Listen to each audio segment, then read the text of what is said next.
Hey, and welcome back with Ketosis Goat. Today, I want to talk to you about sugar addiction. I am a sugar addict. I used to consume a dozen donuts.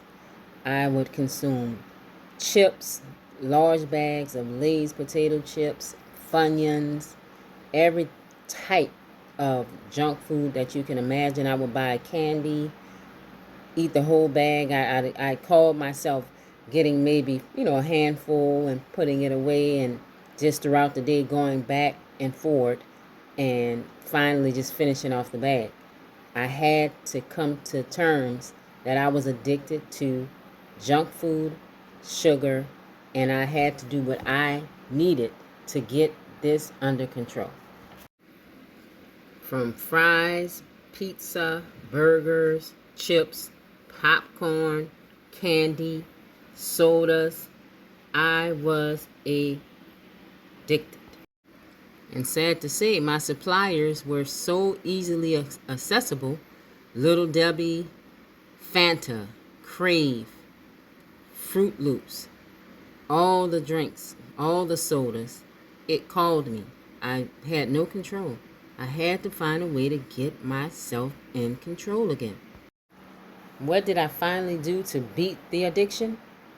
I studied and learned everything I can about it to see that it was actually a real existing thing that people suffered from first.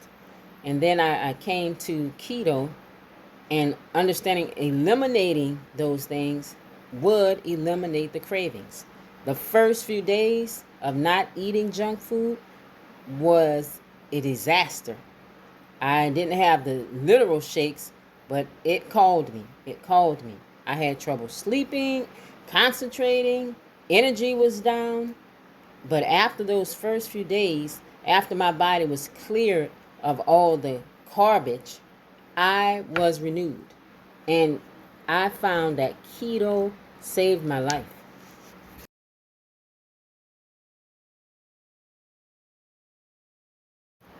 I had Hashimoto's disease, an autoimmune disease that causes the body to attack my thyroid, because some gluten appears to look like your thyroid gland, and your body attacks it and then eventually attacks your own thyroid.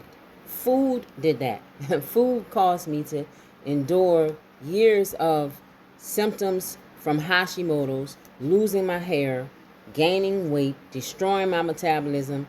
And the bottom line is it worth it? Is junk food worth your health, your life, your well-being? And the answer is no.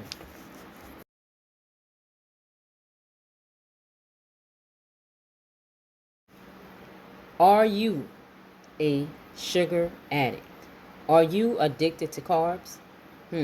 One way to find out, according to Nancy Appleton, a PhD, the author of Lick Your Sugar Habit, you can answer a simple survey, several questions to see if you are an addict, and to start taking the steps to change your life, to regain control of your life, and let go of the addiction and the hold that the companies that produce this garbage has on our health.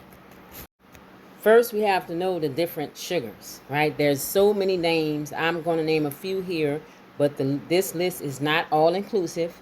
You can continue to do your research and learn the different sugar names and names that they try to get around, and as opposed to saying sugar. So we have sucrose, honey, fructose, glucose, dextrose, levulose, maltose, raw sugar, turbinado, barley malt, rice syrup, corn sweetener, and many, many more.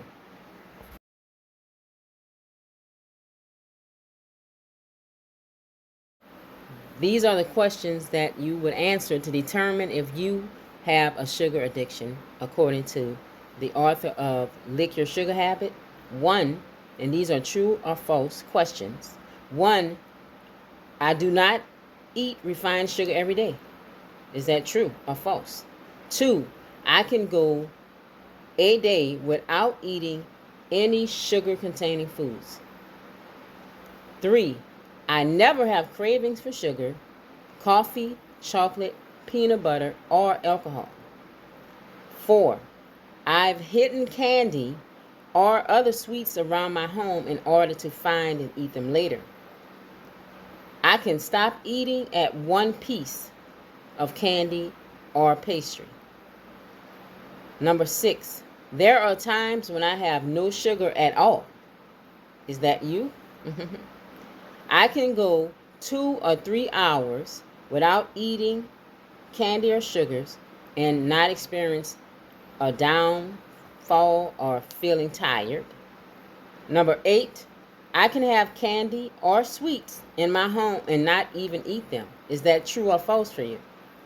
Number 9, I do not eat sweets after every meal. I used to. It was part of my meal. After I ate, I'm looking for something sweet, my dessert. All right, number 10, I rarely drink coffee and eat donuts or sweet rolls at breakfast. On the job, that is a part. Everyone brings donuts like it's the norm, right? But it's not good for us. But is that true or false for you? 11, I can go more than an hour after waking in the morning without eating at all, whether it be sweets or not. You don't have an appetite necessarily in the morning, right? Is that true or false? Number 12, I can go one day to the next without drinking a sweetened soft drink. Can you do those things? True or false? Tally up your trues or falses, and we'll get you a grand total and let you know where you are on your sugar addiction.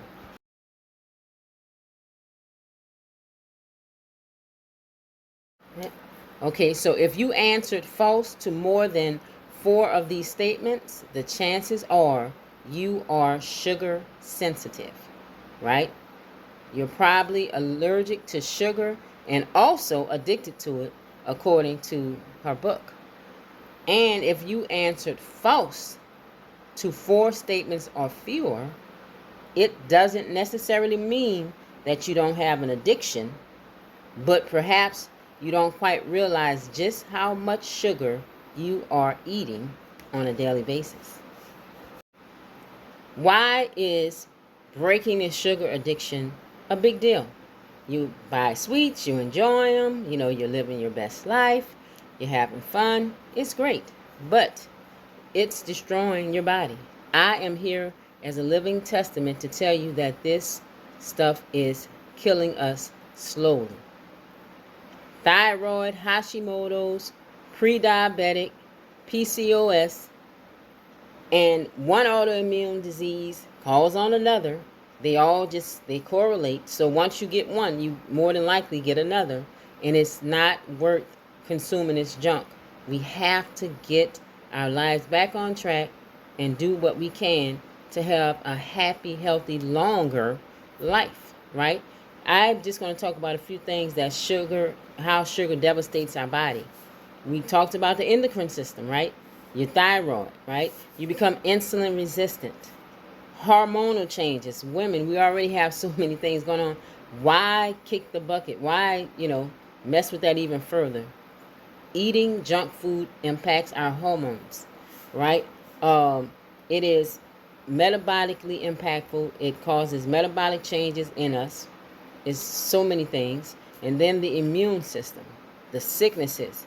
It brings down your immune system. You get more colds. You get more allergies. You get more sinus infections. You get pneumonia, flu. All these things, you become more susceptible because of this junk food. And finally, mental health, right? We eat something sweet when we're down. It gives us this little short-term high. Then we crash, whatever. But long-term, what it does is it causes us fatigue, depression, sadness. It's not worth our health. So I look like a little militant today, but I am fighting against sugar addiction, trying to get the word out and letting people know that we can turn our lives around. We just have to believe in ourselves and know that we are strong enough to beat these companies, these manufacturers who are promoting this stuff, making it look so good. We will win. We will beat sugar addiction. Gotta stay focused. Gotta calm down. Gotta relax. Gotta control it. Gotta be in my zone. Be in your zone. Gotta find a cure. Gotta find